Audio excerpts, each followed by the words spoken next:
Subcommittee on National Security, Illicit Finance, International Financial Institution will come to order. Without objection, Chair is authorized to declare a recess of the committee at any time. Welcome to our humble and confining room today. Sorry about this, but we've got multiple hearings going on. We do the short straw. But anyway, this hearing is entitled Oversight of the Financial Crimes Enforcement Network, FinCEN, and the Office of Terrorism and Financial Intelligence, FTI. Without objection, all members have 5 legislative days within which to submit extraneous materials to the chair for inclusion in the record. With that, I now recognize myself for 5 minutes to give an opening statement. Undersecretary Nelson, Director Doss, thank you both for being here today. Proper oversight of administrative agencies by Congress is an important responsibility we exercise to ensure those very agencies are fulfilling their statutory responsibilities and adhering to congressional intent. For far too long, FinCEN has operated under the radar, quietly amassing new authorities, and frankly, that would shock the American citizen. The amount of information FinCEN has access to likely makes our intelligence community very jealous. It is imperative that Congress pulls back the curtain on these authorities and the ways in which FinCEN uses them. Along with a seemingly ever-expanding list of authorities, it has become clear that the burden on investment for the immense regulatory burdens FinCEN places on financial institutions is lacking. In February, I sent a letter to Attorney General Garland about Section 6201 of the Anti-Money Laundering Act of 2020. This letter was my response to a jaw-dropping report that outlined the Department of Justice failures to track statistics on how it uses BSA reports despite statutory mandates. The DOJ's disregard for the section of AMLA 2020 and inability to state the usefulness of the data begs the question if the burdensome reporting is worthwhile. Without objection, I request unanimous consent to submit a copy of this letter into the record, which we have right here. Neither our witnesses today, without objection, by the way, neither our witnesses today control how the DOJ uses BSA data. I know that, but this is DOJ's issue, and it's emblematic of the larger problem before us today. FinCEN and the Treasury Department have shown to be unable to properly balance national security with limiting burdens on those they regulate. Let's take, for example, the ongoing beneficial ownership rulemaking. Earlier this month, I joined a letter led by Chair McHenry and Senator Whitehouse on your most recent notice and request for comment on the BO form that small businesses will have to fill out. We had 6 members of the House and 6 members of the Senate, including chairs and ranking members, join a letter to push back on what should have been a straightforward notice. This FinCEN notice was so off base that Congress had to put forward a bicameral and bipartisan response to tell you that enough is enough. During a time in American politics where Republicans and Democrats can rarely agree, we all were able to rally around the fact that FinCEN is not getting it right. I hope you read our message loud and clear. The Corporate Transparency Act was created to be a strategic tool to target bad actors abusing our financial system while simultaneously reducing the regulatory burden on both small businesses and regulated entities. FinCEN's proposed beneficial ownership form fails to reduce the burden for financial institutions by forcing it to collect information that the law clearly states FinCEN should be collecting. Moving to sanctions, we need to demand accountability from Treasury for its refusal to stop Russia from waging war on Ukraine. As the Institute of International Finance has shown, Russian imports are stable from a year ago, with Chinese exports making up for Western goods. The Treasury has allowed sanctioned Russian banks to use the U.S. financial system in order to rake in energy-related revenues, and it worked to roll back tough EU sanctions on Russian crude. Treasury appears to care more about the oil market and Democrats' electoral prospects than Putin's war crimes. This is shameful. In China, the CCP continues to perpetuate genocide against the Uyghurs. While Treasury has sanctioned a number of foreign leaders around the world, top officials in the Chinese Politburo have been spared. There is no excuse for this inaction. History will not judge this administration kindly if Undersecretary Nelson and his colleagues refuse to punish Beijing for its atrocities. With that, the chair now recognizes the ranking member of the subcommittee, gentlewoman from Colorado, Ms. Pedersen, for 5 minutes for an opening statement. Thank you, Mr. Chairman. And I'm sitting in this seat today as vice ranking member of the committee because ranking member Beatty is unavailable. And I would like to enter her opening statement for the record. Yes. I can just keep going. Yes. I'm still learning here. Thank you all for being here today. I really appreciate you.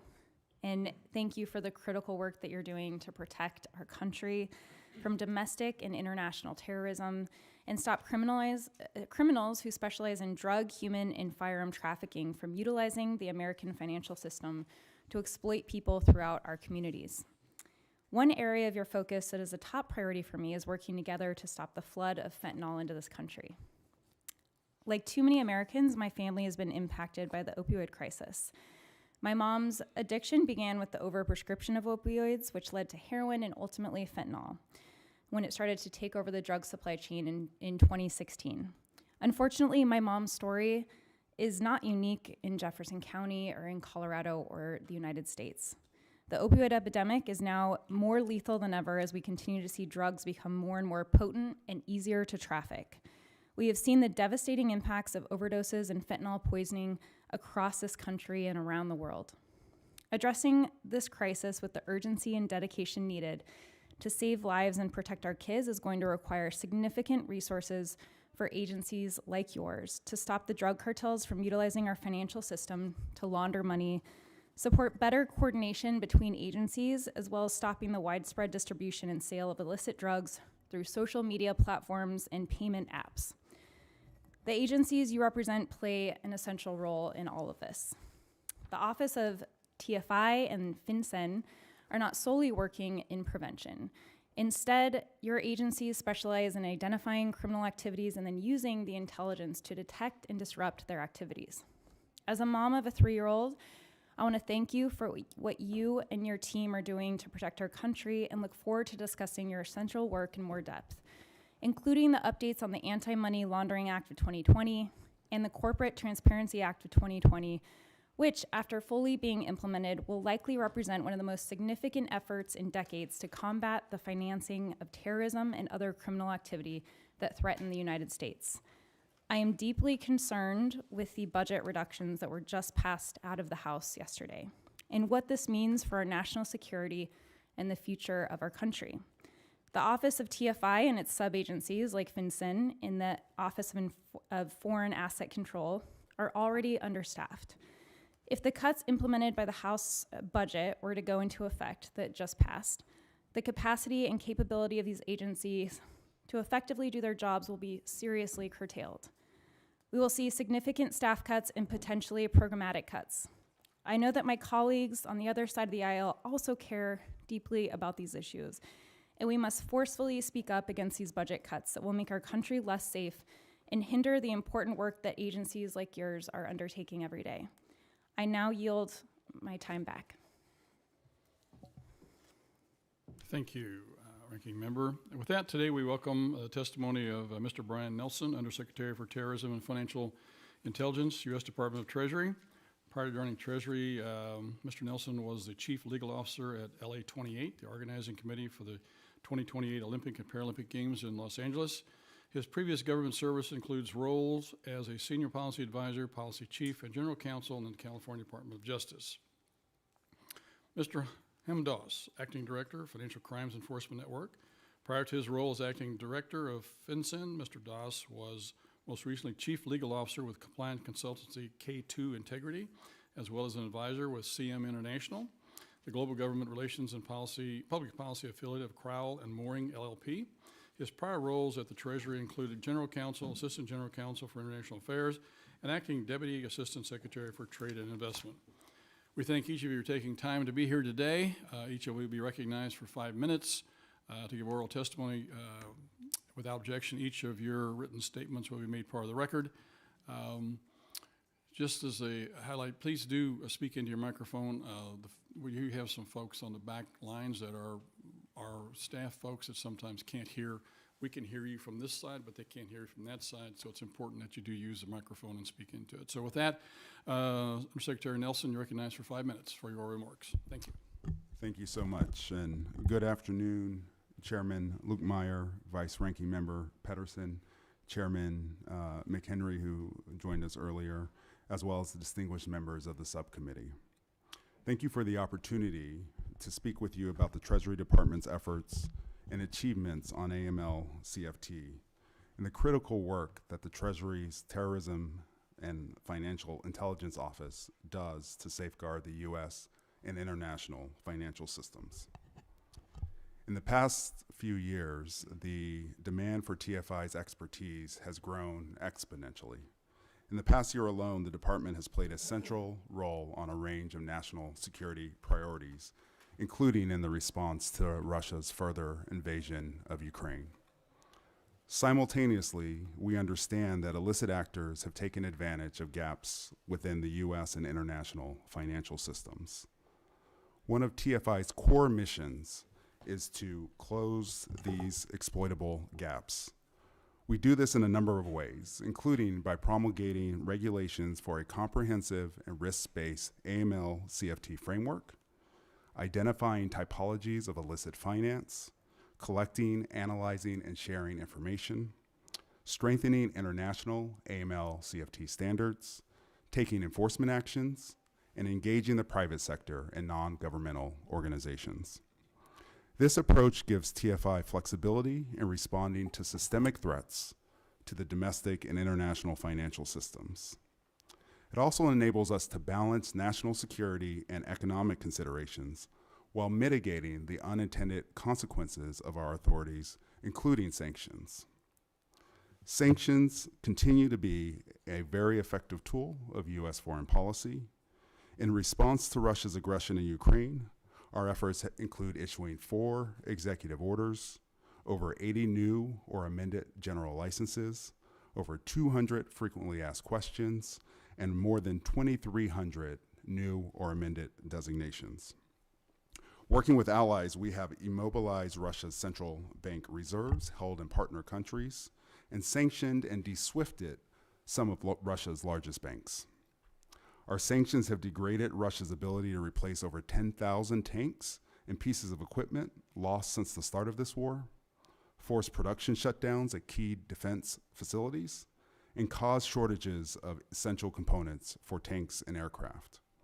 Russia is also running out of munitions, and they're turning to Soviet-era weapons. Meanwhile, with your support, we and our allies and partners have provided Ukraine with state-of-the-art military equipment. Our work, of course, continues, and we are focusing on disrupting Russia's efforts to evade our sanctions. As the largest economy in the world, the U.S. must close the gaps in our own domestic AML-CFT regime while increasing transparency and accountability globally. The latest AML-CFT tools are available because of the Bipartisan Anti-Money Laundering Act of 2020. Implementing the AMLA and the Corporate Transparency Act is my top priority. For example, starting on January 1, 2024, many companies formed or operating in the United States will need to begin to report information about their beneficial owners to FinCEN. This is a key step to making our financial system harder for illicit actors to exploit. We are developing guidance materials and a helpline to assist small businesses and help minimize reporting burdens while ensuring the information remains valuable for law enforcement. Beyond our regulatory agenda, we must continue to address the de-risking of financial institutions that can disproportionately affect the humanitarian community, small nation states, and underserved populations. This work is critical to maintaining the strength of the U.S. financial system. On April 25th, the Treasury Department released its first ever de-risking strategy, which identifies key customer categories often impacted by de-risking, top causal factors behind de-risking, and policy options for combating it. Through all of this work, our partnership with the private sector and civil society is truly paramount. I am focused on further bolstering this needed dialogue. We also are continuing to lead the world in mitigating the illicit finance risks of emerging technologies and other evolving threats, including the use of digital assets. TFI has published multiple risk assessments on the topic of digital assets, including releasing this month a decentralized finance risk assessment, the first by any country in the world. So I'll just conclude, but want to stress that this work has only been possible because of the dedicated men and women of TFI, and I'm deeply grateful to work side by side with them every day, and look forward to your questions. Thank you, Undersecretary Nelson. Director Doss, you're up for 5 minutes. Thank you very much. Chairman Luetkemeyer, Vice Ranking Member Pedersen, and Chairman McHenry. Thank you for the opportunity to testify before this subcommittee. First, I'd like to thank both the subcommittee and the full committee for your support for FinCEN's work. As you know, our mission is to promote national security and protect the American public by working with our partners and stakeholders, law enforcement and national security agencies, financial regulators and financial institutions, to prevent financial crimes from undermining the integrity of the U.S. financial system. And I'd like to thank those same partners for their collaboration in ensuring an effective AML-CFT framework, one that protects the American public while at the same time works to minimize burdens for the American taxpayer and small businesses. I'd also like to take a moment to express my heartfelt appreciation to the FinCEN team. They continue to make Herculean efforts and deliver amazing results despite significant headwinds. I'm pleased to report that FinCEN is working hard to meet our many new and long-standing mandates, and I'd like to highlight a few of our efforts over the past year. First of all, as Undersecretary Nelson mentioned, implementation of the beneficial ownership information framework continues to be a top priority. We have dedicated significant resources and all of our recent annual funding increases to this effort because enhancing corporate transparency and exposing anonymous shell companies will have real benefits. Criminals too often take advantage of opaque shell companies in ways that hurt American taxpayers. In fact, just 10 days before we issued the final reporting rule on beneficial ownership information, DOJ announced federal criminal charges against 47 defendants for their alleged roles in a $250 million fraud scheme that exploited a federally funded child nutrition program during the COVID-19 pandemic. Among other things, the defendants created dozens of shell companies to receive and launder the proceeds of their fraudulent schemes. And opaque shell companies are being abused by foreign actors and drug trafficking organizations to undermine national security. For example, opaque shell companies were used to facilitate sanctions evasion by a Chinese national who used U.S. businesses to facilitate the supply of military and metallurgical items to Iran. In the future, the Beneficial Ownership Information Database will help to provide enforcement with efficient access to the beneficial ownership information that it needs to investigate and indict criminals who hide behind shell companies. And increased transparency can help honest U.S. businesses that are both being defrauded and are being put at a disadvantage when competing against criminals who exploit vulnerabilities in our system to evade taxes and hide their illicit wealth. That is why we're working hard to get 3 things done before the new rules go into effect. First, we're carefully reviewing public comments so that we can finalize the regulatory framework and the forms needed to report beneficial ownership information. Second, we are designing and building the IT framework so that we can ensure a secure and confidential database. And third, and most importantly, we are reaching out to stakeholders, small business groups, and state agencies, and at the same time working on guidance so that we can ensure that small businesses, many of whom may never have heard of FinCEN, understand their obligations, and so that reporting beneficial ownership is as streamlined and as straightforward as possible.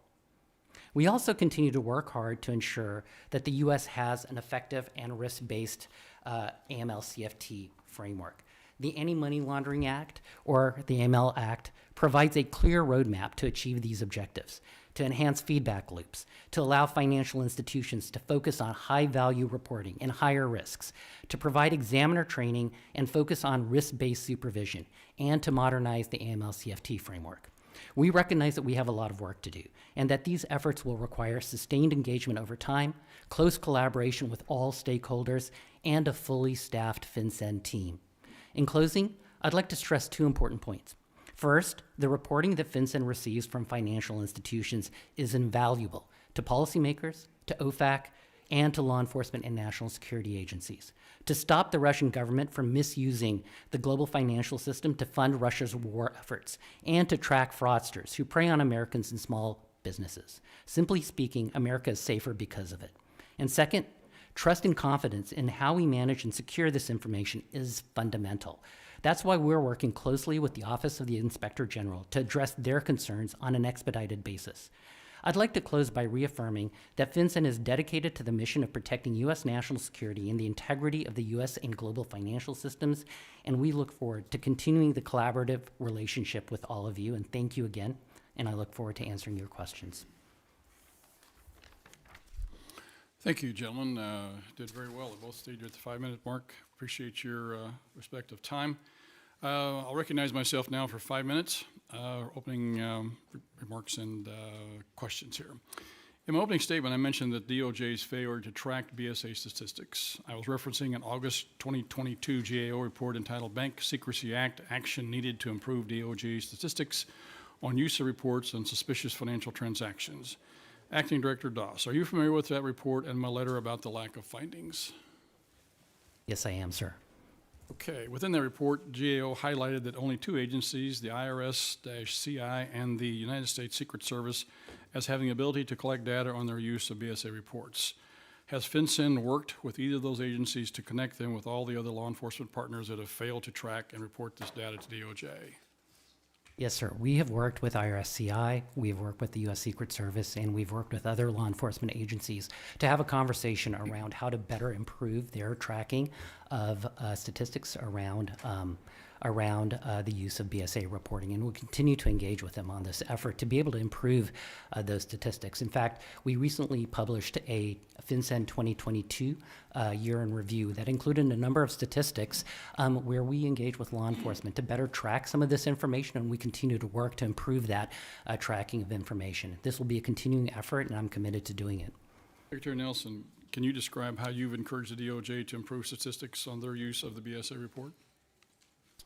So we have consistently heard from law enforcement partners about the usefulness of SAR reporting, and of course, as Him noted, we are making efforts to track their use of the reports more closely. I would just step back and note that FinCEN has really, I think, done an admirable job of playing the broker between financial institutions and law enforcement to ensure that the BSA reporting that law enforcement is receiving is very valuable, connecting financial institutions directly to law enforcement and continuing to make sure that there's a effective feedback loop between both law enforcement and financial institutions. If I have time, I want to come back to this issue, but I've got a couple of questions to make sure I want to get to here. First, Director Doss, you talked about the IG report, or working with the IG on some things.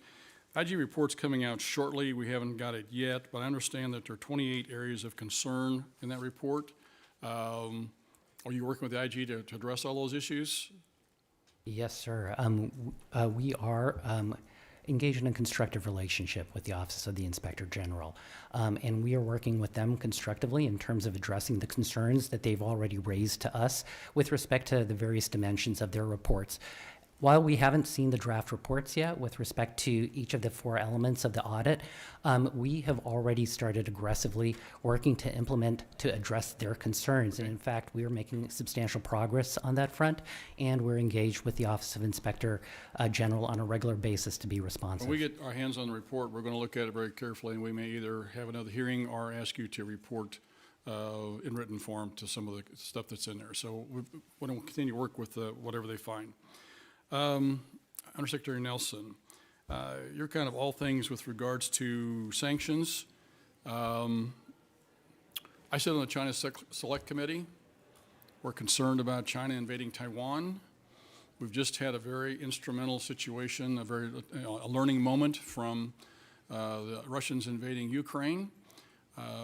We weren't ready with regards to sanctions. We did everything after the fact. So my question to you is the same I posed to Chairman Powell a few weeks ago. Knowing that this is going to happen, I don't think anybody would deny it's a matter of if, it's a matter of when. Have you at Treasury, you folks at Treasury, are starting to work on a program where you're starting to identify individuals, entities, countries that you're getting ready to sanction? As you know, we don't preview our sanctions actions, but Secretary Yellen has been clear as recently as last week that we will use all tools in our toolbox in order to ensure that. You don't tell me what the plan looks like. Are you putting together a plan? That's all you have to say. So, like I said, appreciate the question and the spirit of the question. We just don't preview the work that we're doing.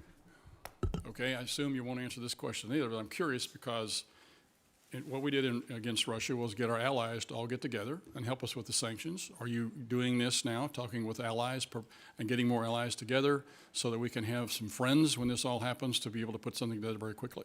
So one of the conversations that we have engaged in quite significantly with allies and partners is supply chain resilience, diversifying supply chains, and friendshoring, as the Secretary has described it. So that's a conversation that is ongoing. I was just in Europe last week having those conversations with partners and allies. Okay, thank you very much. My time's expired. With that, we recognize Ranking Member Ms. Pedersen for 5 minutes. Thank you, Mr. Chairman, and thank you again, Undersecretary Nelson and Director Doss, for being with us. As I've mentioned, something that's very important to me is addressing the opioid epidemic. And I think that any American, any citizen that you talk to would support in general the work that you're doing, but they have probably a harder time tying back to the impact that your work is bringing for their community. And so when I think about the opioid epidemic, specifically, all of us who are sitting up here today are losing countless lives every day needlessly because of fentanyl. And can you give a specific example of what your agencies, a real life example of what you've been able to do to disrupt drug cartels and the distribution of illicit drugs like fentanyl? Thank you for that question. And as you can imagine, this is a top priority for me, for the Treasury Department. The very first trip I took as Undersecretary was to Mexico, and I was just recently at the border having exactly this conversation. We have at Treasury been focused on how can we disrupt the money laundering activity that really is the base of the flow of not only fentanyl to the United States, but also the precursors and the equipment that it takes to press the pills. And frankly, recently we've done a number of actions to go after both the transnational criminal organizations that are involved in the fentanyl production, but also really focus as recently as, I guess, 2 weeks ago, working across the whole of government with partners at DOJ, DEA, DHS to go after whole networks of individuals. So we designated, again, a number of the suppliers of the precursors from the Treasury designation. There were a number of indictments also revealed, but it was a multi-jurisdictional global effort to really try to get after the networks that are supporting this. And that's sort of the key, I think, value add that we bring at the Treasury Department, is we focus on those sort of financial networks that really undergird the shipment of these drugs. So that includes mapping the networks, trying to identify what they are, and then opportunities for disruption, which include the use of our sanctions. Great, thank you. And as I've already mentioned, how important your work is to the security of the United States and the security of the people in our communities, I'm deeply concerned about the budget that was just passed yesterday and the impacts that it will have on your ability to continue to do your work and protect the United States. So can you talk about exactly what these cuts would mean for your agencies? No, I really appreciate that question. As the Secretary noted just a few weeks ago, should we be faced with such a cut, TFI writ large, but really OFAC would be particularly challenged in the imposition of our sanctions authorities. As you all know, we have imposed sanctions to address really every issue at the forefront of national security. Their effectiveness and our ability to enforce them would be diminished significantly. Our ability to go after future bad actors would be compromised. And we are, as you can imagine, constantly investigating ways we can strengthen our sanctions, and that work would also suffer. We also, I think, would reflect that it would come at a particularly terrible time, given all of the work that we are doing in support of Ukraine in the context of Russia's illegal invasion of that country, and the signal it would send to partners and allies to receive that cut, and going to the point of closing gaps within our own system, the ability to identify Russian money and assets here. So I'll stop there. Only 30 seconds left. I wanted to discuss what additional authority you all could utilize to actually address the just mass distribution of illicit drugs through the social media platforms and other cash apps and other apps like that. So I will follow up with you. Thank you. Thank I you. yield back. Gentlelady yields back. With that, we recognize the gentleman from Kentucky, Mr. Barr, the chairman of the Subcommittee on Financial Institutions, for 5 minutes. Thank you, Mr. Chairman, for holding this very important hearing. Undersecretary Nelson, we will work with you on your budget, and a 1% increase every year is not a cut. Let me clarify. But we do need to prioritize funding for OFAC because you've got a lot of important work to do. I'm currently working on legislation that would block all U.S. investment in Chinese military and surveillance companies listed on Treasury's non-SDN Chinese Military Industrial Complex companies list, as well as DoD's Chinese military companies list and Commerce's entity list and military end user list. Can you describe the impact a U.S. investment ban would have on these companies' access to capital, and what impact would this have beyond the ban on publicly traded securities? So I'm tracking your bill and appreciate the question and certainly the spirit behind it. I would note that's actually a different part of the Department of the Treasury. It's our Office of Investment Security that will do outbound investment. So I'm happy to take that back and work closely with them and provide technical assistance, obviously. Thank you. Piece of legislation. And I know the administration is working on an outbound investment screening effort as well. We want to work with Treasury on that. We're happy to do that. As Treasury promulgates the CMIC list, what sectors specifically should OFAC pay particular attention to in order to make sure U.S. investors are not unwittingly financing Chinese entities that threaten our national security? So we have obviously at Treasury been particularly focused on those entities that have been involved in gross human rights abuse. We have been focused on entities that, as recently of a couple of weeks ago, we designated an entity that was providing satellite support for the Wagner Group. So we're deeply focused on getting after those entities within China and frankly anywhere in the world that are providing support that is going to be meaningful to Russia on the battlefield, and that has been our focus. A quick, and also I would just, and my bill will get at this, but critical sectors, semiconductors, AI, dual-use technologies that could compromise our national security, military surveillance companies, we want those entities targeted.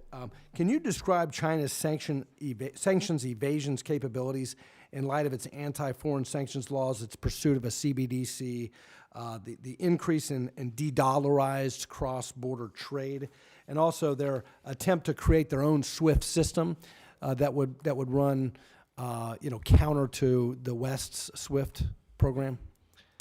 Yeah, so obviously we were watching that very closely. We at Treasury just put out a report on the future of money and payments, which called for a Treasury-led interagency group, and my office is responsible for the national security implications of a CBDC here, and obviously we are developing that in the context of looking at the ECNY. Clearly, China has a really poor record of responsible behavior in cyberspace and has used technology to surveil and repress its population. So this is something that we think can be pose a heightened risk and create significant consumer protection risks as well as risk for illicit finance. So we are tracking it very closely and we are working on sort of policy options in the context of the working group. Yeah, and as we look to a potential response and a multilateral sanctions response to a cross-strait invasion of Taiwan, we need to be very aware of China's sanctions evasions capabilities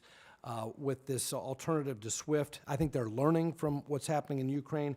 I would note also that not a single member of the Bureau Standing Committee of the Chinese Communist Party has been sanctioned by OFAC despite the global pandemic, the genocide against the Uyghurs, the spy balloon over key sensitive military sites, and the illegal police stations in our country.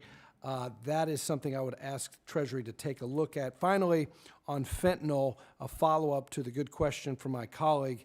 How important is it that we target the Chinese government officials who allow for and support fentanyl trafficking and precursor production?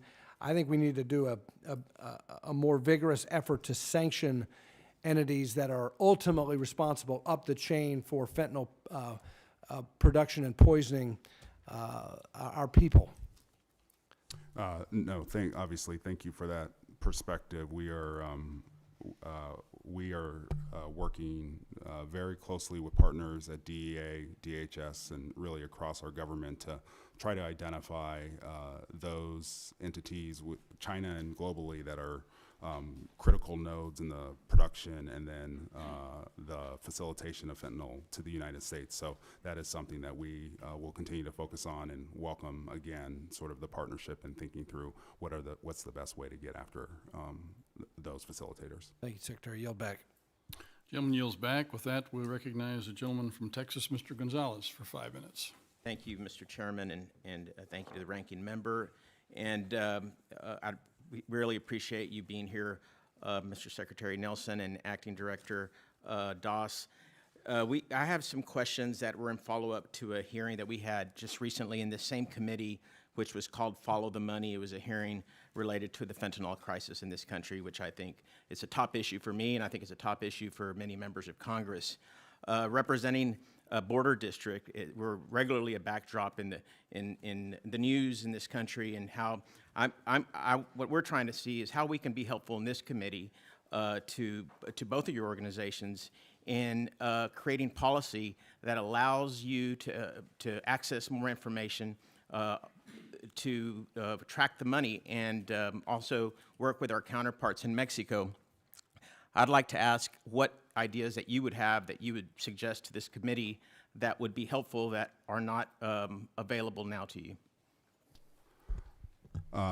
Thank you for that, and I would offer that we are certainly open to all additional suggestions. But let me, if I can, just step back and give you a sense of what our multi-pronged strategy has been. First, we work largely using FinCEN, in partnership with FinCEN, mapping the transnational criminal organizations' financial networks. And then we require financial institutions, again, using FinCEN's authorities to report suspicious activity to generate leads for law enforcement. We work closely with the private sector, of course, and then we work to target sanctions to the extent we're able to identify and then cut off those transnational criminal organizations from their members and the enablers from the international financial system, because again, a lot of the precursors, Chinese money laundering organizations rely on the international financial system. We are looking to see if there are regulatory gaps that we need to close, and we are happy to come back to you on that. I'd love to hear from you on that and issue. then obviously working with international partners, because it's just not a U.S. problem, but it's one that touches everyone around the globe. That's right. And in the same hearing, it was indicated that the administration in Mexico, the present administration under President Andrés Manuel López Obrador, has not been as helpful as previous administrations. And how would you assess the state of the relationship between Treasury and your Mexican counterparts with respect to our shared counter-narcotics priorities? Yeah, I would assess that it's strong. So I visited right after I was confirmed with counterparts in Mexico City. I have joined the high-level security dialogue here in Washington, D.C. a couple of months ago. I've been to the border to hear more from our partners on our side about ways we can work more closely with Mexico to get after this. And all of that, I think, work is starting to show up in the way we've gone after these organizations. In fact, just today, we designated a Jalisco network that was involved in timeshare fraud, which is a huge money generator for them. And, again, significantly being able to get at these networks that are doing a lot of things, drug trafficking, human trafficking, and the like, has been a sort of a critical strategy that using Treasury authorities, we've been able to support the overall governmental effort. Thank you. And Director Doss, in terms of FinCEN dealing with their counterparts in Mexico, how's that going? And are y'all making some headway? Are you working together and finding and tracking how resources are being transferred, not only through apps, but obviously wire transfers, trade-based money laundering, and other sorts that way? Absolutely, and thank you for that question. We have a positive relationship with our counterpart financial intelligence unit and a positive and constructive information sharing relationship with them. We share suspicious activity reporting involving opioids and fentanyl as well. We're working collaboratively with them on a number of different fronts in terms of cooperation with law enforcement and cooperation with the FIU. We recently participated in the North American Drug Dialogue with Canada and our Mexican counterparts to consider ways to collaborate and cooperate and share information more proactively. In the near term, we'll have a trilateral working group that will essentially be a workshop to enhance ways to share typologies, red flags associated with money laundering and fentanyl. And then we're also working on enhancing our memorandum of understanding and our collaborative relationship with Thank you. FIU. I think I'm out of time. I'll wave back. Thank you. The gentleman yields back. Everybody's done a great job of hitting the 5 minutes worth of speaking here and questions. We want to make sure we continue that. We probably have votes at 4 o'clock here, so we'll make sure we get to everybody. Should be able to do that if we all are respectful of each other's time. So with that, we recognize the gentleman from Texas, Mr. Williams, the chairman of the Small Business Committee. Thank you, Mr. Chairman. Thank you very much. Thank you all for being here. FinCEN has identified combating human trafficking and smuggling as one of its top priorities. Reports have shown a concerning increase in online child sexual exploitation being monetized through the U.S. financial sector. FinCEN has the ability to enforce existing regulatory requirements through the Patriot Act to prevent the facilitation of online child exploitation and sex trafficking through the U.S. financial sector. However, I have not seen any steps taken by FinCEN to address the risk of monetizing these horrific crimes. So, Acting Director Doss, please elaborate to us on what actions FinCEN is taking in its oversight role of the financial services industry to prevent the monetization of child abuse and sex trafficking. So thank you for that question. We take this issue incredibly seriously. It's a top priority of ours.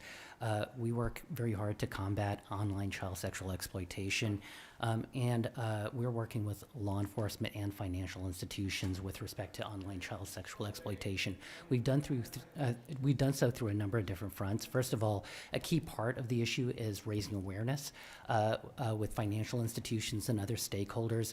We've issued advisories and alerts around human smuggling and around human trafficking. And in fact, in 2021, we issued a notice on child sexual exploitation and child sexual abusive materials as well. As a result of those notices and advisories, we've had a significant uptick in the number of suspicious activity reports that have been filed by financial institutions, which provides a significant baseline for law enforcement to be able to identify, investigate, and prosecute this type of activity, and will continue to do so. All right, thank you.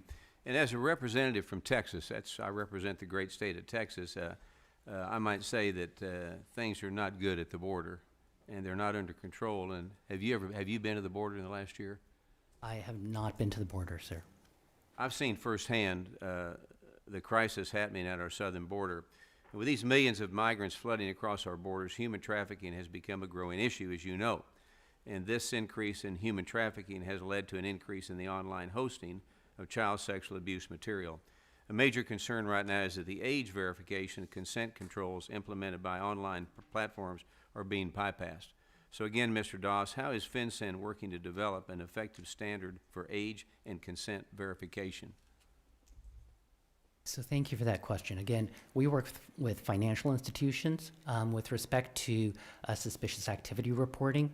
And so where financial institutions identify they have reason to know of suspected violations of law or regulation, we receive those reports.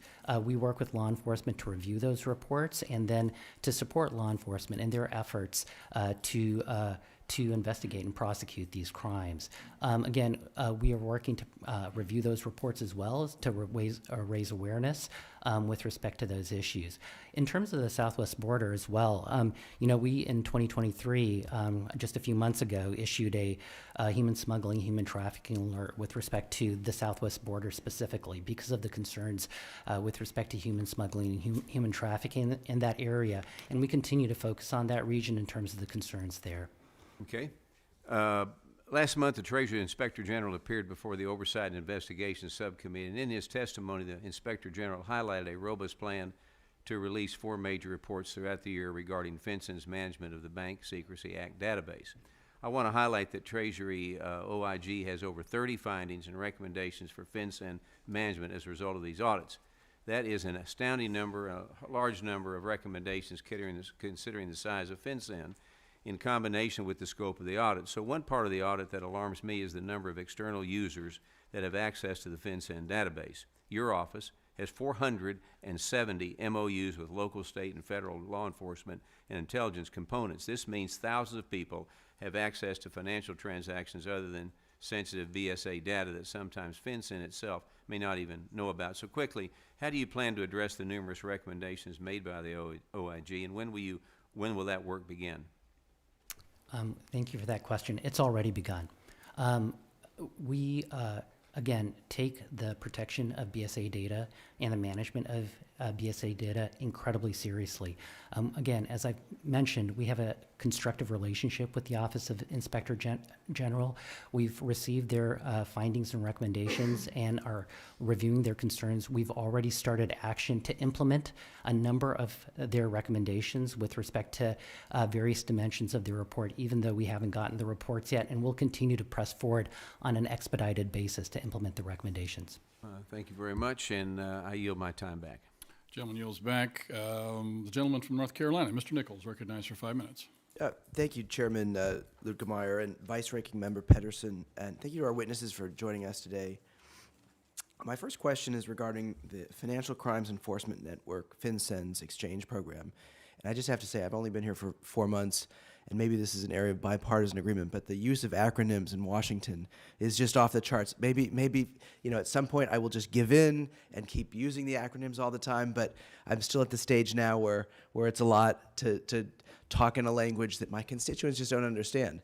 But at least I have, at one time when I will say FinCEN over and over, said Financial Crimes Enforcement Network.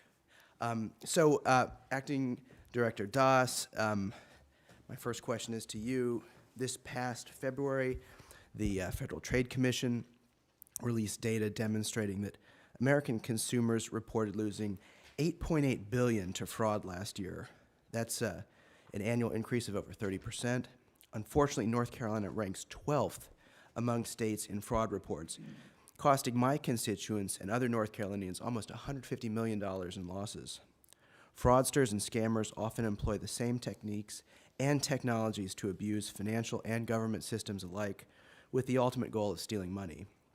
So, FinCEN's exchange program, which facilitates public-private sector collaboration and information sharing to combat financial crime, is critical. Can you speak to whether the FinCEN exchange program's resources have kept pace with the increase in financial fraud and scams we're experiencing? And if not, what more can Congress do to support FinCEN's exchange program?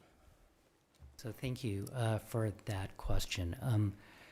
We are very focused on concerns around fraud, around cyber events associated with fraud and business email compromise, and we're very focused on ensuring that we develop the information, review suspicious activity reports, and work with law enforcement to be able to combat fraud in many different dimensions. We recently issued something called a financial trends analysis, which with respect to business email compromise associated with business intrusions and fraud associated with that.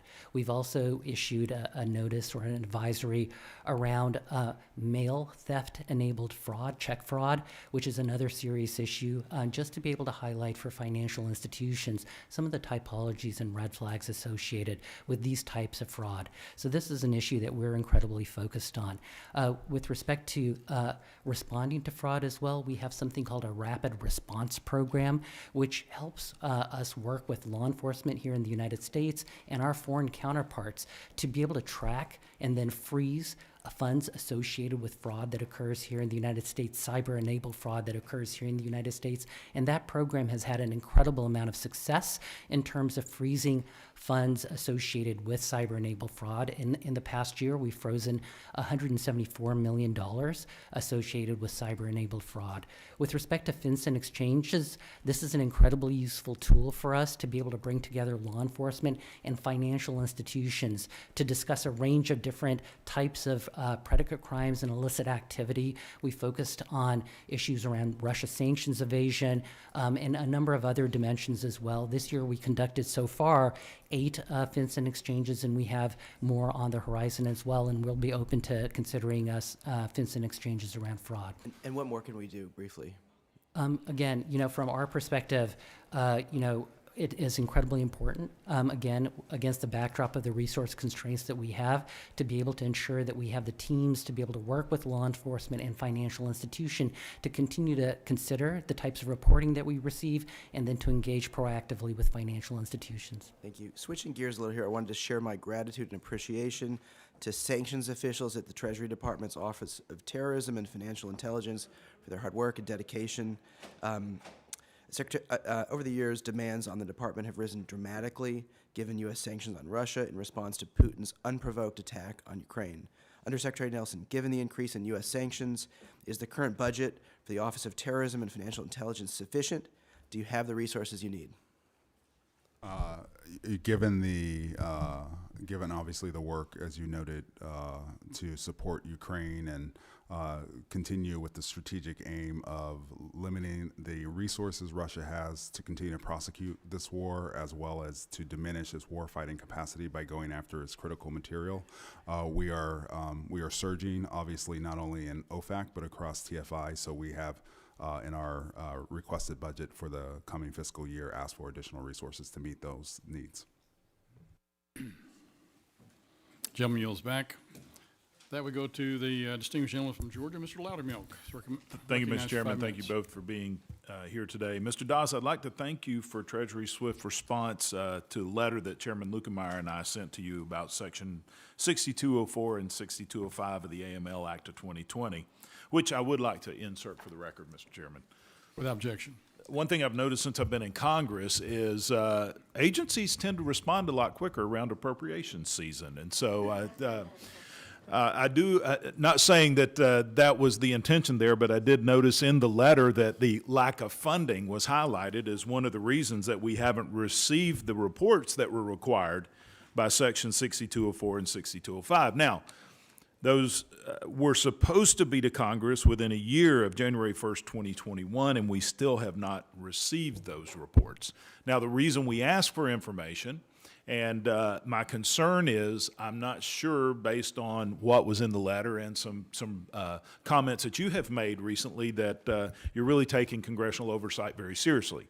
The reason that we want this is for legislative purposes. Now, you may not agree with the legislative purpose we have, but that is our role, and by law, that is what you are supposed to respond to. So my first question, when specifically did FinCEN begin working to carry out the requirements of 6204 and 6205? So thank you for that.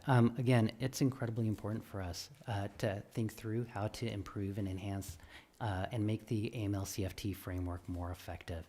We've been working on the suite of reports in the AML Act around enhancing and improving and modernizing the AML-CFT framework since I've been on the job.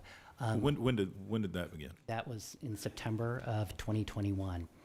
And we've been working incredibly hard across the full range of dimensions with respect to enhancing the AML-CFT framework.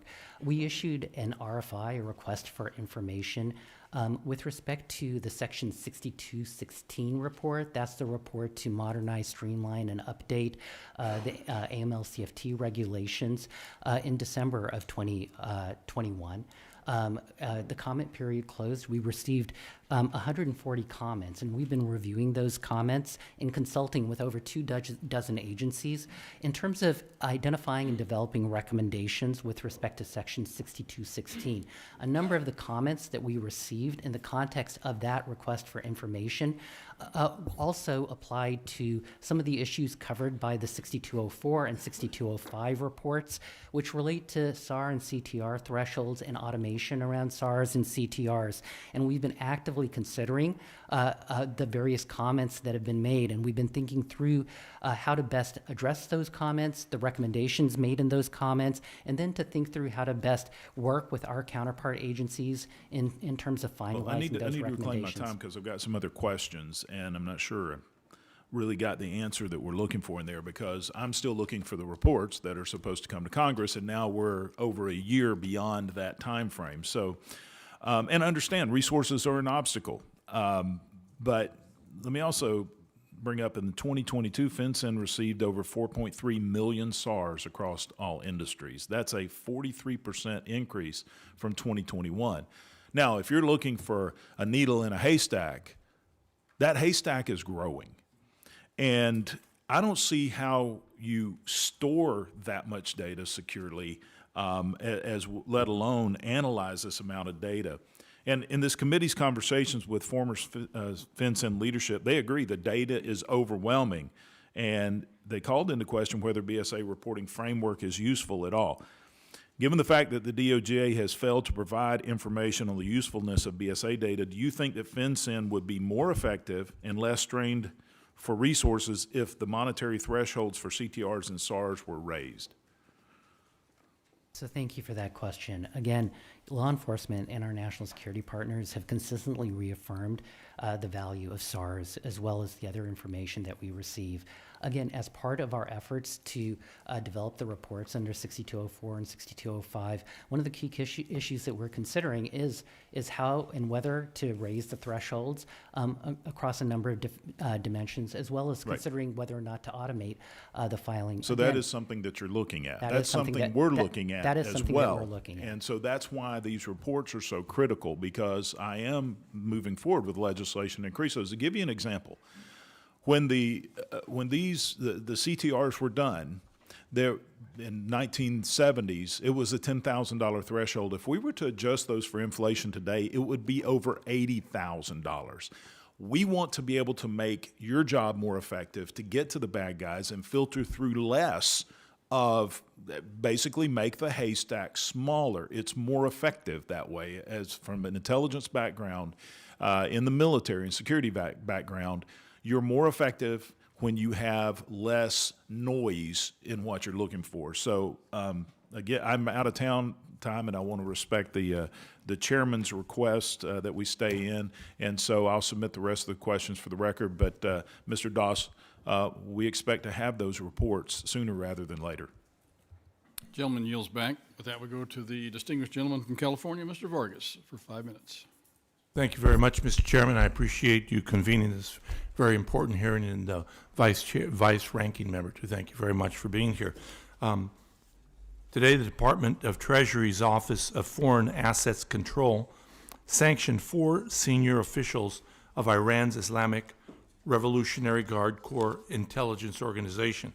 I appreciate that the Treasury Department has increased the pace of sanctions designations targeting Iran over the past year. However, the pace of designations is woefully, I believe, inadequate given the scope of Iran's violations. Undersecretary Nelson, what are you doing to increase the effectiveness of our Iran sanctions? So I just want to affirm that we are profoundly concerned about Iran in a range of activities, the abuse of its people, destabilizing activities in the region, obviously the development of its nuclear program and what we perceive to be a growing role in Russia's war of aggression against Ukraine. So, as you noted, we have dramatically increased the pace of designations in all of those categories. I can just give you a flavor of what we're focused on. So we've designated a number of individuals involved in aiding the regime's crackdown on peaceful protests and demonstrators, including 11 just last month, 4 earlier this week, and 73 since last year. We've issued a general license to expand the availability of U.S. Communications-related services and software to be available to Iranians, given the regime's crackdown on communications tech, and that's something that I've been following very closely. And then we've continued to sanction people and companies that support Russia's unjust war, and just last week we sanctioned procurement networks supporting Iran's UAV drone program, which is a significant area of concern for us. We previously designated 19 individuals and 9 entities involved in that program. We are also taking action against Iran, trade in petroleum and petrochemicals. Obviously, that's a huge source of revenue for them. Well, let me ask you a little bit about that, if I may interrupt you. And again, thank you for that answer. I think that Iran is one of the most dangerous countries in the world, and especially obviously as they're racing towards a nuclear weapon. Do you know how much oil Iran is currently exporting and how much revenue it's generating from these exports? And how do these figures compare to 3 years ago? I don't have that in front of me, but obviously Could you give me a sense of how much? I don't have a sense for you, although I, can say just a couple of weeks ago we designated a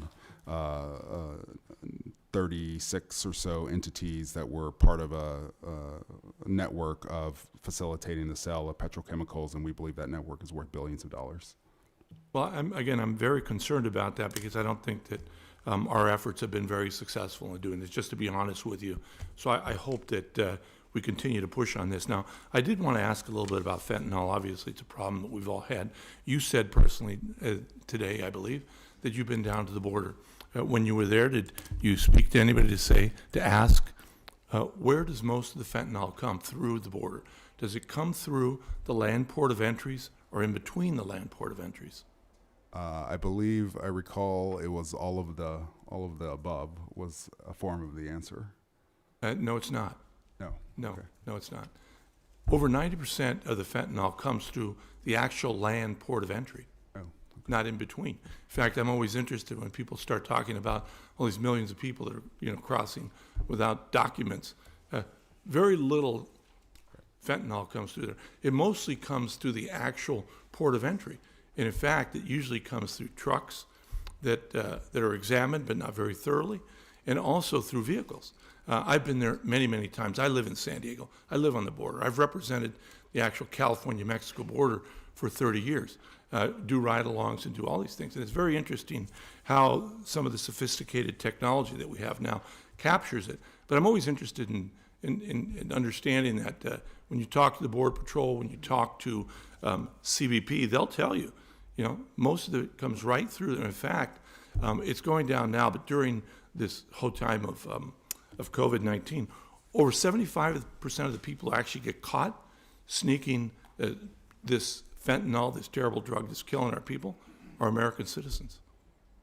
I had the opportunity to visit one of the stations that scans the trucks and made the point about sort of the networks of drivers to move the fentanyl through these, that's your point, very large vehicles. My time's up, and I thank the chair very much. Thank you.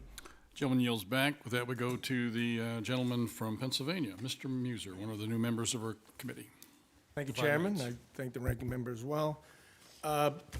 First question, regarding sanctions on the fentanyl issue, funding coming out of China, payments being made into Mexico, which, by the way, has turned into many parts into a gangland, not due to ports of entry, but due to the horrific situation at the border. And 75%, we talk about 100,000 deaths, 80,000 or so from fentanyl, and yet we're trying to make excuses or not do anything about it. So maybe you guys are doing something about it by cutting off some of that funding. Have you found any? Have you found any funding? Have we sanctioned? Have we put people in jail? So we have focused, if you're talking about Chinese money Talking about- laundering yes, organizations. Precisely. To the drug dealers, the very wealthy drug dealers that have been created throughout Mexico. Yeah, we have done a risk assessment on this, and we have found that these professional money laundering organizations are being used to finance and using our, frankly, infrastructure. My only financial question is, infrastructure. have you caught any? We have, yes. We've designated CMLOs in the past, and we can send that over to Okay, you. so we're catching them. Okay, that's what where I wanted to go. Thank you. So, Acting Director Das, on changing subjects, Congress passed the Corporate Transparency Act in 2021 to increase information sharing between financial institutions and the federal government. CTA goes into effect next year. It will require most companies to report information known as beneficial ownership, which you're well familiar with. My understanding is that FinCEN's proposed rule does not allow banks to use this information beyond the opening of an account. Do you think that financial institutions should be able to use this beneficial ownership information in the registry for purposes other than onboarding a customer? So thank you for that question. Again, our proposed rule proposes a specific scope for the access that financial institutions have to beneficial ownership information, as well as the purposes for which they can use beneficial ownership information. There were a number of comments on this point. Yes, there were. And so we've been reviewing those comments intensively and considering how best to approach the final rule on this point. And so we're working on that. And again, we are still in the policy process with respect to an outcome on that. Good, because it seems to make a lot of sense to be able to use the information for other important purposes, and that's the criticism that you've been receiving, but it's very good to hear that this is going to be very carefully reviewed, and you'll take industry input and come up with what you think is best. All right, that's very encouraging to hear. You skipped me right to the bottom. I don't need to ask any more questions on it then. That's good. So I do want to ask you about this. Within the customer information program, it's designed to ensure customer certainty without burdensome regulations for the fintechs. Now, it's come to me that getting the full Social Security number on fintechs, where credit cards mostly need the four digits, is a concern for those type of lenders. Is there a good reason that that's the case, or is that something that you're considering looking at making it more efficient for these lenders? So thank you for that question. That's an issue that's come to us. We're taking a look at it. We have an application pending as to whether or not to permit that. And again, that's something that we're considering internally and working through and looking at it fairly across all of the different dimensions from the purposes of ensuring that we can confirm identity, ensuring that we implement a risk-based approach towards our regulatory framework, but also to ensure that we are able to ensure that financial institutions know who the actors are behind the accounts as well. So that's a question that we're taking a serious look at. That's very good to hear as well. I look forward to following you up on that. Lastly, I'm just going to go back to the China trade related to fentanyl. If you have an initiative, first of all, first question is that a core mission for FinCEN? Finding out who's delivering and the type of funding that's taken place, the illicit financing of this huge illicit drug industry that's taken place. But secondly, if you provided a request for funding for that purpose, my guess is you will have strong bipartisan support to catch this awful cartel, right? So you could. I've run out of time, so I yield back. You want to answer that very quickly, Director? Yeah, absolutely. We have a dedicated team focused on the issue of fentanyl. We're using all of our tools and authorities to be able to better understand the financial flows associated with fentanyl in our work that we're doing with the DEA as well. So this is an issue that we're engaging. We're using our authorities on to collect information, and then we're trying to better understand the money laundering networks associated with opioid trafficking on this front and engaging with law enforcement. Thank you, Chairman. Very good. Gentleman yields back. With that, we go to Mr. Nunn, distinguished gentleman from Iowa. for 5 minutes. Very grateful, Mr. Chair, and thank you so much for being here today. You know, as we look at what the Financial Services and actually the Ag Committee is doing in the digital asset space, there are just a few of us who are serving in this crossover role between commodities and securities.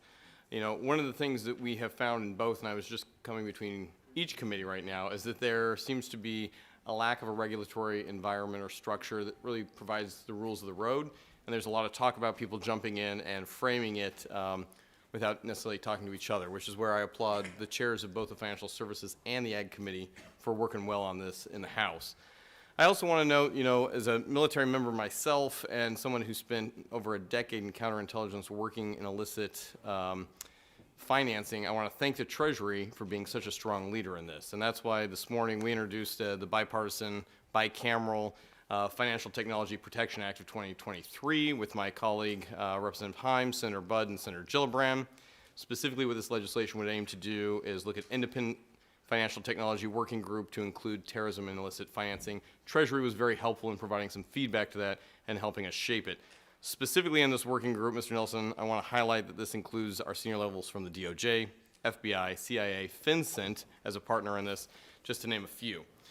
As we look forward on this, Mr. Doss, I'd like to begin with you.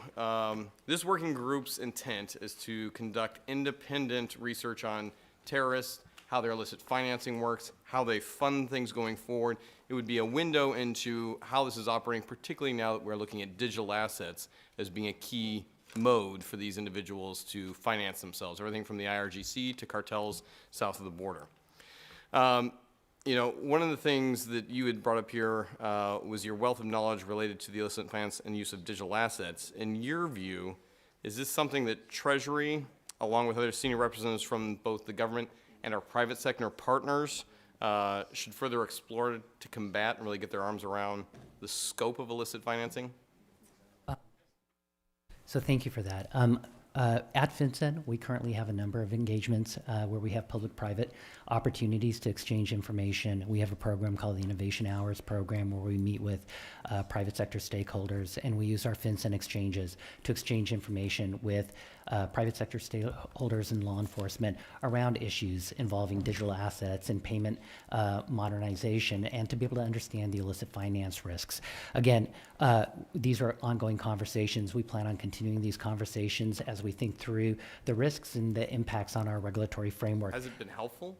Those conversations have been incredibly helpful for us to be able to understand the lay of the land with respect to where innovation is going and what the illicit finance risks are associated with that. They've also been incredibly helpful to us for law enforcement and us to be able to communicate some of those illicit finance risks to those innovators and entrepreneurs that are developing new systems. Again, for us, what we see over and over again is that technology is incredibly important to be able to provide financial services to customers across the board, but often it's important for those technology innovations to ensure that compliance is built in and that they understand what the compliance framework is. So, Mr. Doss, appreciate that. I think the feedback, particularly from the private sector and where the innovation is going, is key. Let me get to the second part of this. In 2020, I believe you put out a request for feedback, or FinCEN did. I've not seen any of that feedback reported out. So my question here is, when you get feedback from market participants, particularly on the private side, and then any proposed rule change, what were the primary concerns with any proposal going forward, and do we have a timeline in which we here in Congress are going to get to see that? So thank you. I think you're referring to a couple of proposals that were made in late 2020 with respect to digital assets. Those proposed rulemakings had a number of comments. I think one of them had about 8,000 comments. The other had 2,000 comments. We've been reviewing those. Those raised some very complicated policy issues for us. 3 years on, are we going to get to see that report? We're still working through a final rulemaking with respect to all of those comments. Okay, we would like to see that sooner rather than later. If there's not a need for one, then let's move forward. Very quickly, Mr. Secretary, appreciate it. I want to follow up on what the chair asked. I know we don't advertise what our sanctions regimes are, but we also know the danger of not having a sanctions regime that is effective and timely. Sanctioning Russian oligarchs' yachts clearly has not slowed down the war in Ukraine. My concern here is there a plan in place for a situation with the Taiwanese Strait specifically? Again, I'll just. If you're not going to comment, that's fine, but I do want to highlight the intractable and secondary effects of a sanctions regime against a nation like China. If it is not thought out ahead of time, will have massive ramification. Are you considering that? So one of the things that we've done, and just briefly, happy to send more information, is just stood up an office of sanctions economists in order to really go after sort of the effect of our sanctions, mitigations, and then sort of do an after action every time we do a sanction so that we can be more effective.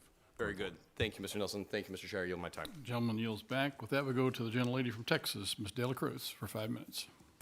Thank you, Mr. Chairman, for holding this important meeting this afternoon, and thank you to the witnesses for taking the time to appear before the committee today. Several times in listening to the questions from my colleagues, I've heard that you all are working on the report. You haven't had the resources yet, and there's been a delay, some up from 1 year to up to 3 years, as my colleague Mr. Nunn indicated. My question is for Acting Director Doss.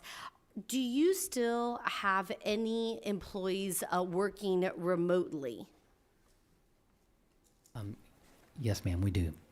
Why are federal employees working in national security roles working remotely?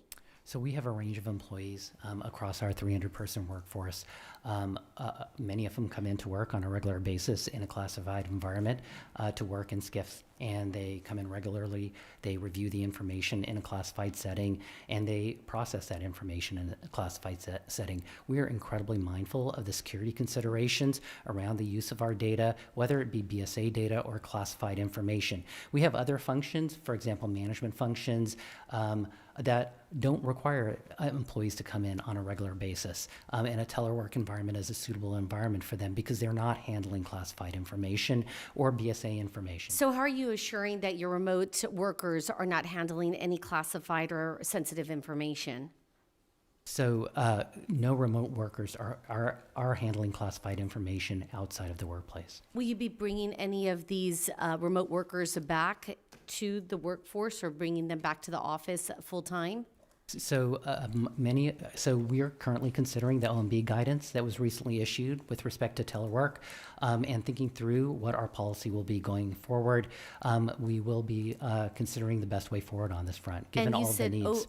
You said what guidance? OMB guidance. OMB. And what is OMB? OMB is the Office of Management and Budget out of the White House, and they've recently issued guidance with respect to consideration by agencies of their telework policies in light of the end of the pandemic, and that's guidance that we're considering and working very closely with our counterparts at the Treasury Department to think through how to best implement So the remote workers are still as per the pandemic, is that correct? Well, we have been changing our policy over time to meet health needs and security needs.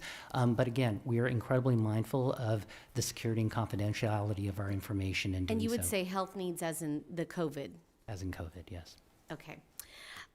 Now, Undersecretary Nelson, earlier this year, I introduced H.R. 1076, the Preventing the Financing of Illegal Synthetic Drugs Act. This bill, approved by this committee, requires the Government Accountability Office to carry out a study on how the illicit finance supports drug traffickers peddling fentanyl and synthetic drugs.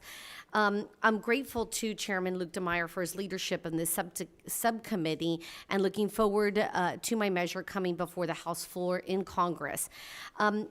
Undersecretary Nelson, what steps has your office taken to prevent the financing of illegal drugs and what it has caused by our communities? And why, I guess more importantly, is why does your office repeatedly cite the International Emergency Economic Powers Act instead of more targeted authorities granted by Congress like the Fentanyl Sanctions Act? And that's really my true question.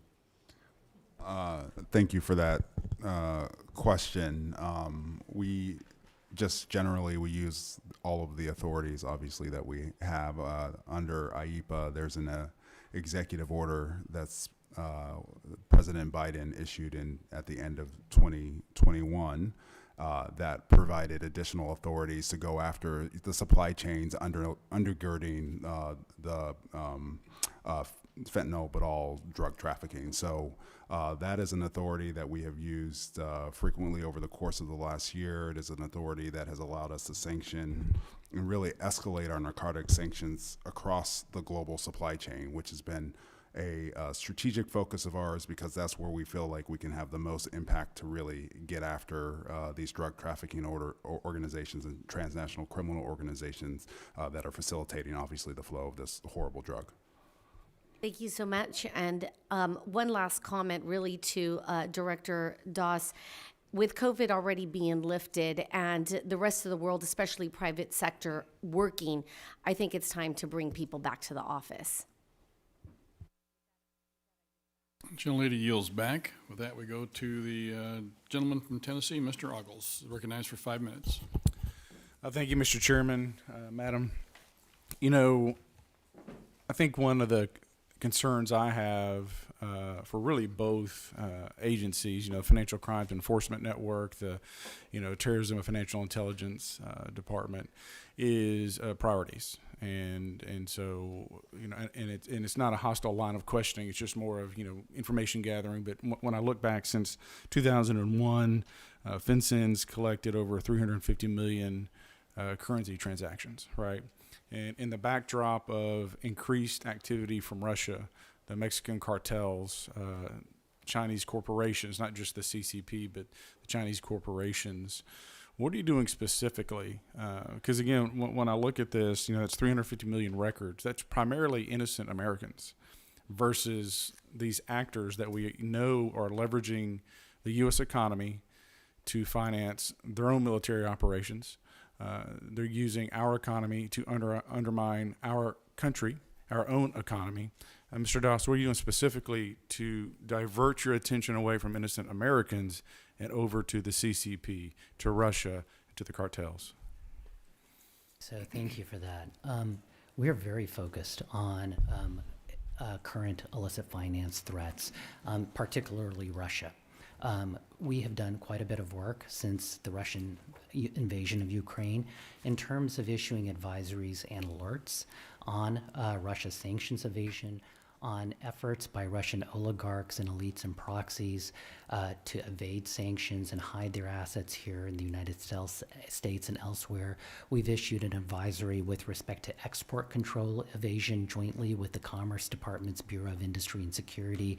We've issued one with respect to how Russian oligarchs and actors are using the commercial real estate sector to hide assets as well.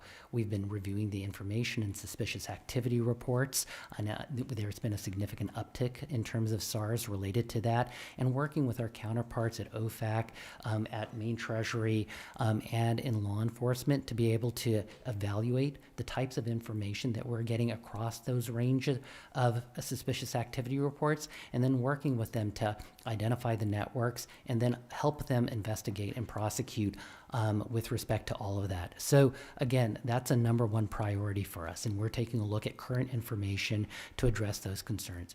Ransomware is another significant priority of ours, and we're working very closely with the Department of Justice and other agencies in better understanding ransomware actors, the types of technology and strains that they use to commit ransomware attacks, and then how they're using money laundering tools and cryptocurrency exchanges to hide their assets as well, to track and trace those assets and then to go after those assets. We recently designated under one of our tools called Section 9714 of the NDAA that allows us to identify foreign financial institutions that are a primary money laundering concern in connection with Russian illicit finance. And we recently designated an entity called Bitslato, which is a Hong Kong-based cryptocurrency exchange that's linked to Russian illicit finance, Russian ransomware, and darknet markets as well, to be able to prevent that entity from interacting with the U.S. financial system as well. Again, as I've mentioned before, we're working on fentanyl and very active on that front. So again, across the range of activities, we are very focused on recent threats in collaboration with Undersecretary Nelson and under his leadership, as well as with law enforcement, OFAC, and other agencies. Well, what about, kind of switching to China, Mr. Nelson? The Treasury prohibits, buying securities linked to the Chinese military-industrial complex, but a lot of the corporations that are privately held, secondary investment or market, are participating in the U.S. economy, again, funding China's military complex. So it's an end around our own regulations. What are we going to do as we go forward to target these corporations that are worth billions of dollars that are, again, players in our own economy and at funding our enemy? So a couple of things. And you've got about 30 seconds before we're out of time. This is a very important question. I want to answer this one. We're going to take whatever amount of time it takes. Close the gap. And I think we've identified and have been working on a couple of really important areas in this respect. The first is obviously the work that we're doing to implement the Corporate Transparency Act, so we see the beneficial owners behind domestic and foreign corporations. The second thing that we are looking at very closely is investment advisors, because we are looking at the risk associated with investment advisors and not being able to see behind the true revenue source behind the investment advisor, and that could come from Russia, China, and a bunch of other places. And the third sector that we perceive there to be a risk is real estate. So looking again there. So we're trying to close, to your point, we're trying to close that, what we perceive to be gaps within our own system, so that these bad actors can't do all the things that I think you accurately described, take advantage of our people, of our American businesses for their own illicit, frankly, gains. Yes, sir. Mr. Chairman, I'll just close with this comment. When we look at the what's happened with some of the banking system in the United States, if I'm a bad actor, and when I say bad actor, I mean a foreign country, the next attack is probably economic. And so the 350 million records, it's not that grandmother on a fixed income that you're tracking her transactions. We've got to start doing a better job of attacking, targeting, and limiting China and Russia in our economy. Mr. Chairman, I yield back. Gentleman yields back. With that, we go to the gentlelady from California, Ms. Kim. She's recognized for Thank you, 5 Mr. minutes. Chairman, for holding this very important hearing. Recently, the North Korea People's Assembly adopted a new law in September 2022 that allows Kim Jong-un regime to strike first with nuclear weapons if the regime feels threatened. So in other words, that means that law will give Kim Jong-un regime the unprecedented authorities to utilize nuclear weapons for any reason.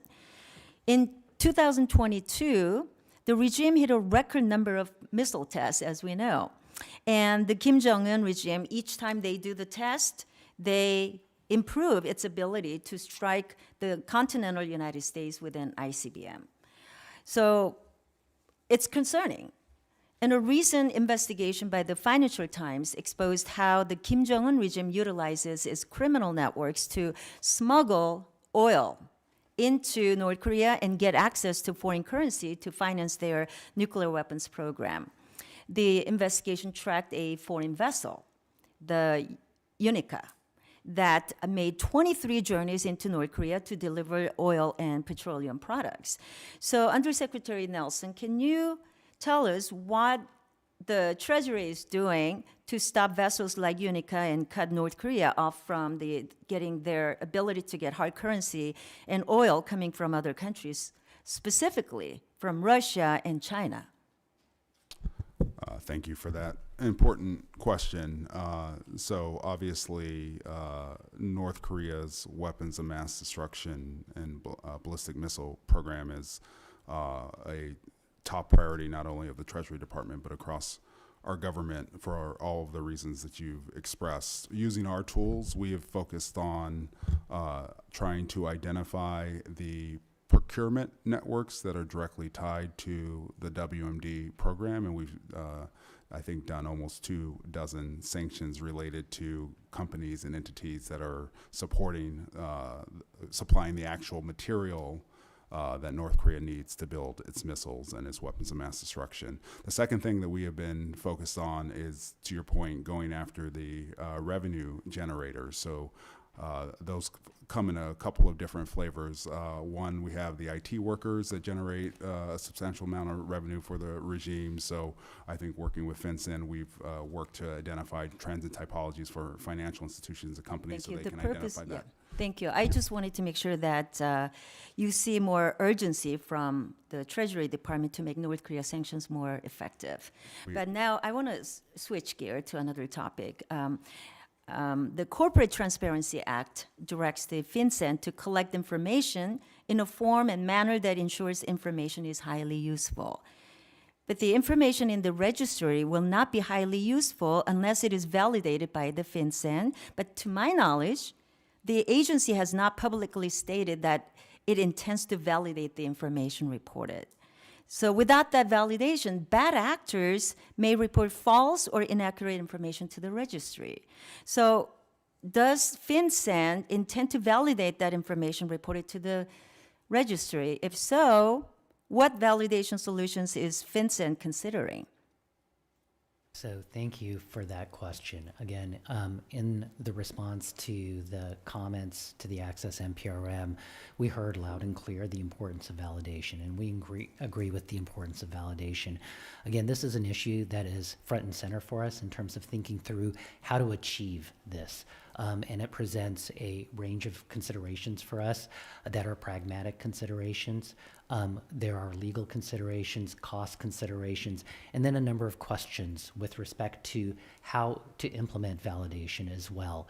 Do you need support from Congress? If so, what type of support do you need from us? And does FinCEN need to ensure the agency can validate the information reported to the registry? Can you be specific? What help do you need? Absolutely. So we are working through a number of considerations regarding constraints that there may be with respect to legal constraints.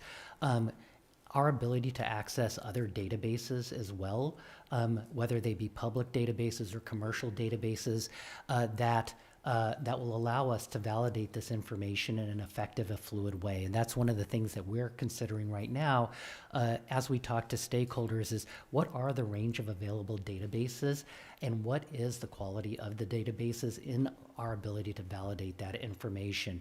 And so these are issues that are front and center for us along with the cost considerations of validation and verification. And so as we walk through all of these considerations, pragmatic, legal, cost, and other related considerations, we stand ready to work with you, and we'll come back to you on that. Thank you. I will yield, even though I had another question to ask.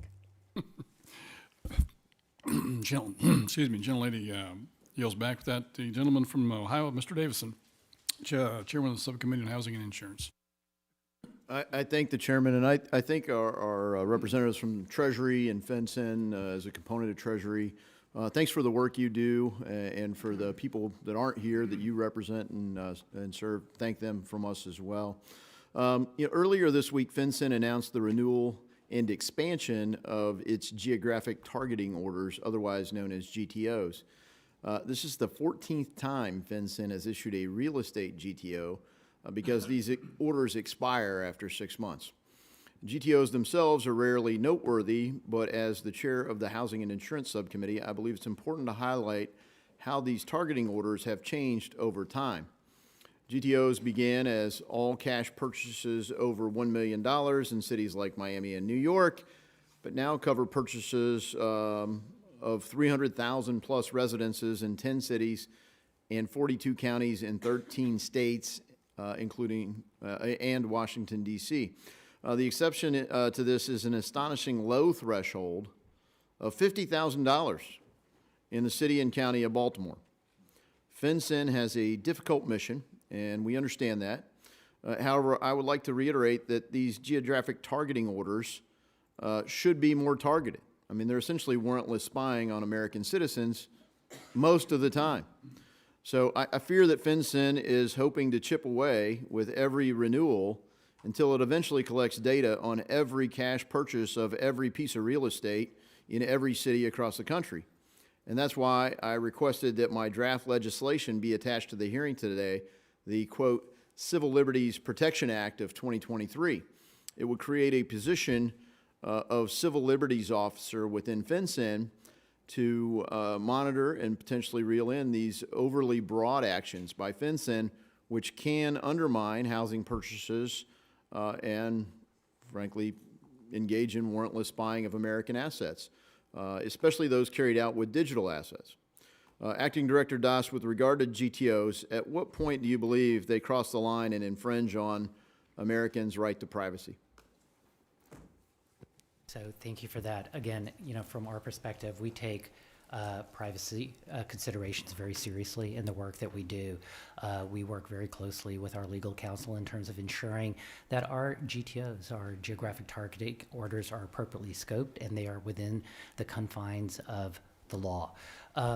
With respect to the GTOs and the real estate GTOs, we hear consistently from law enforcement that they are incredibly valuable in their ability to be able to understand how criminals use real estate to be able to launder money and the proceeds of crime, including drug trafficking, corruption, and How other do you types actually of measure crimes. that? So, I mean, you get these reports, and I've asked for, in the most classified settings possible. I'm happy to travel, happy to have you all. We have a SCIF that's supposed to be secure here. And, we're saying, give us some metrics. Show me a case where something that you collected using these GTOs solved a crime. You pick your issue with, the beneficial ownership rule. We're supporting, frankly, infringing civil liberties of American citizens, but give us the evidence. People ask for the support, they want the law, they want to make it legal to, frankly, infringe on the 14th Amendment, or the Fourth Amendment, I mean. How do you measure the effectiveness? So on a number of different fronts, we, as we prepare a new round of GTOs, we consult very closely with law enforcement in terms I know they have a desire, but can you share with us a case? I'm happy to schedule a meeting to look at it in a SCIF or anything, but show me a case where what you collected resulted in a solved crime. 40% of the GTOs, the reports that we receive with respect to GTOs on real estate are correlate to suspicious activities that we receive through reporting from financial institutions. So again, there is a strong correlation between the reporting that we receive. I understand, thanks. And look, it's all correlated. I'm looking for cause and effect. I mean, if you want to keep spying on American citizens, you're going to have to show why. Undersecretary Nelson, I'd like to briefly touch on OFAC and the ongoing coordination with our allies to uniformly impose these sanctions. Whenever an entity or individual is sanctioned, does OFAC take steps to ensure that our allies are also utilizing their sanctioning authority?